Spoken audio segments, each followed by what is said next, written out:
Hello everyone, welcome to my channel flavour with જેની. આજે હું તમારી જોડે પરવળ બટેકાના શાકની રેસીપી લઈને આવી છું. કોરમા સ્ટાઇલમાં હું શાક બનાવવાની છું. આની પહેલાં આનો શોર્ટ્સ મેં શેર કરેલો છે. આજે હું આ ફૂડ રેસીપી તમારા લોકો જોડે શેર કરીશ.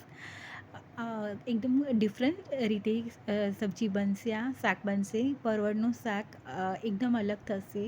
જે લોકોને પરવળ ના ભાવે ને તે બી ખાશે. બહુ જ ફાઇન શાક બનશે. તો વિડીયોને છેલ્લે સુધી જોજો. તો એક વાડકીમાં 2 ટેબલસ્પૂન ખસખસ, 1 ટેબલસ્પૂન મગજતરીનું બી અને 8થી 10 કાજુ લેવાનું છે. તેને પલાળવા મૂકી દેવાનું છે. જે પ્રમાણે ટાઈમ હોય ને તે પ્રમાણે પલાળવા મૂકી 15થી 20 મિનિટ પલાળવું પડશે. હવે 300 ગ્રામ પરવળને મેં ફોલી અને આવી રીતના બીજ નીકાળી લેવાના છે. આવી રીતના 300 ગ્રામ પરવળ મેં રેડી રાખ્યા હતા.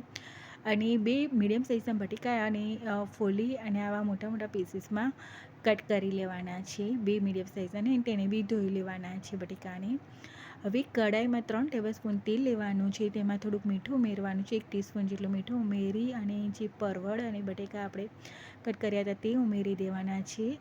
અને મિક્સ કરી હવે આને કૂક કરવાનો છે. 90% સુધી કૂક કરવાનો છે. એકદમ ધીમા તાપે અને વચ્ચે વચ્ચે હલાવતા રહેવાનું. પરવળ અને બટેકાને હું આને વચ્ચે વચ્ચે લાવતી રહીશ. હવે એક નાના મિક્સી જારમાં એક આદુનો ટુકડો, 2 લીલા મરચાં, 1 ટીસ્પૂન આખી દાળી અને હાફ ટીસ્પૂન જીરું લેવાનું છે. અને તેને ક્રશ કરી લેવાનું છે. પહેલાં કોરું જ ક્રશ કરવાનું છે.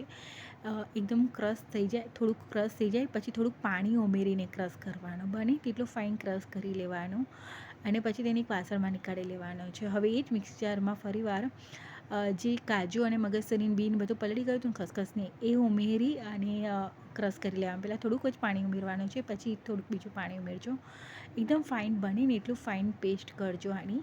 આવી રીતની ફાઇન પેસ્ટ થઈ જાય પછી તેને બી એક વાસણમાં નીકાળી લેવાનું છે. હવે મેં 2 મીડિયમ સાઇઝના ટામેટાને એકદમ ઝીણા ટુકડા કરીને રાખ્યું તો આવી રીતે કટ કરી અને રાખ્યું તો આગળ ટામેટાની બી જરૂર પડશે. હવે જોઈ લેવાનું આવી રીતના બટેકા અને પરવળ ચડી ગયા હતા એટલે તેને મેં એક વાસણમાં નીકાળી લીધા. હવે એ જ કઢાઈમાં 2 ટેબલસ્પૂન તેલ ઉમેરવાનું છે.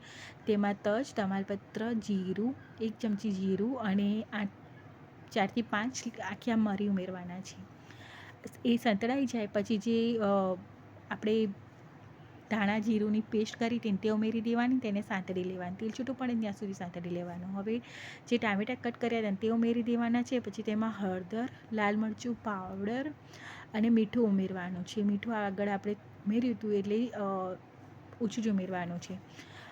અને મિક્સ કરી અને ટામેટાને બી પૂરી રીતે કૂક કરી લેવાનું છે. ટામેટાં એકદમ કૂક થઈ જાય પછી તેમાં આપણે જે કાજુ, ખસખસ અને મગજતરીની બીની પેસ્ટ કરી હતી તે ઉમેરી દેવાની છે. અને તેને બી સરખું સાંતળી લેવાનું છે. તેલ છૂટું પડે ને ત્યાં સુધી આ મસાલાને સાંતળી લેવાનું. એકદમ ડિફરન્ટ સ્ટાઇલનું શાક થાય છે. આ ટ્રાય કરજો, બહુ જ ફાઇન શાક થયું હતું. અને હવે જે કૂક થઈ જાય ને તેલ છૂટું પડે ને પછી આ પરવળ અને બટેકા ઉમેરી દેવાના. ઓલરેડી કૂક થઈ ગયા છે 90% સુધી.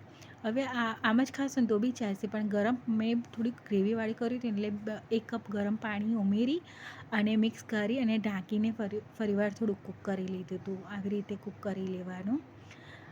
તો તૈયાર છે. છેલ્લે ગરમ મસાલો થોડોક ઉમેરવાનો છે, હાફ ટીસ્પૂન જેટલું, અને બહુ બધી કોથમીર ઉમેરી દેવાની. તો આલુ પરવર કોરમા સબ્જી રેડી છે. આની જોડે તમે લોકો પૂરી, રોટલી, પરાઠા કશું બી સર્વ કરી શકો છો. પરાઠા સાથે આ શાક એકદમ અલ્ટિમેટ લાગે છે, બહુ જ ફાઇન લાગે છે. મેં પરાઠા કર્યા હતા ઘીમાં જ, તેને શેકી લીધા હતા. પરાઠા ઘી કે તેલ ગમે તેમાં શેકી શકો છો. મેં ઘીમાં શેક્યા હતા પરાઠાને. તો આ રીતે પરાઠા સાથે આ શાક કરશો ને તો બહુ જ મસ્ત લાગશે. અને ડુંગળી લસણ વગર બી આ શાક બહુ જ મસ્ત લાગતું હતું. એકદમ પંજાબી સ્ટાઇલ આ શાક લાગતું હતું. અને એકદમ ડિફરન્ટ શાક થયું હતું પરવળનું એકદમ અલગ અલગ રીતે શાક કરશો ને તો બધાને ભાવશે. એકનું એક શાક ના ભાવે, એક જ રીતે સિમ્પલ આવી રીતે કરશો ને તો બધાને ભાવશે. તો ટ્રાય કરજો. અને જો તમને લોકોને મારી રેસિપીઝ ગમતી હોય, મારા વિડીયો ગમતા હોય તો પ્લીઝ મારી ચેનલને લાઈક, સબસ્ક્રાઈબ કરી લેજો. Thank you for watching. મળે નેક્સ્ટ વિડીયોમાં. બાય.